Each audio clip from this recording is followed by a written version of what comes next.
کبھی آپ نے سوچا ہے کہ صرف استغفار یعنی اللہ سے معافی مانگنا ہماری زندگی کی ساری پریشانیاں کیسے دور کر سکتا ہے؟ آج میں آپ کو ایک ایسا سچا واقعہ سنانے جا رہا ہوں جس میں ایک نانبائی کے استغفار نے امام احمد بن حنبل جیسے عظیم عالم کو اس کے دروازے تک پہنچا دیا۔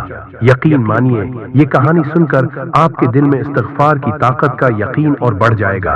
ایک سفر کے دوران امام احمد بن حنبل رحمہ اللہ تعالی علیہ کسی شہر میں رات گزارنے کے لیے مسجد میں داخل ہوئے، مگر مؤذن یا خادم مسجد نے انہیں پہچانا نہیں اور کہا، یہاں رات گزارنا منع ہے۔ امام احمد رحمہ اللہ نے نرمی سے فرمایا، میں صرف چند لمحوں کے لیے یہاں ٹھہر جاؤں، مگر وہ شخص بزت رہا اور انہیں مسجد سے باہر نکال دیا۔ امام احمد رحمہ اللہ نے مسجد کے صحن میں لیٹنے کی کوشش کی تو وہاں سے بھی نکال دیا گیا۔ اسی دوران قریب ہی ایک نانبائی موجود تھا۔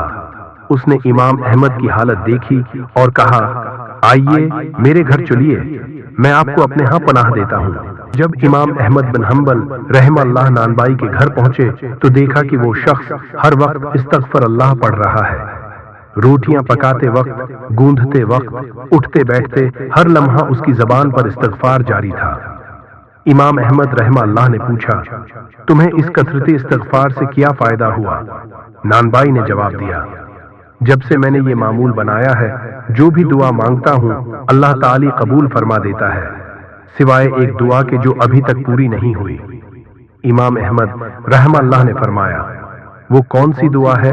نانبائی نے کہا، میں نے اللہ سے دعا کی تھی کہ مجھے امام احمد بن حنبل کی زیارت نصیب ہو۔ یہ سن کر امام احمد کی آنکھوں میں آنسو آ گئے اور فرمایا، سبحان اللہ، میں ہی احمد بن حنبل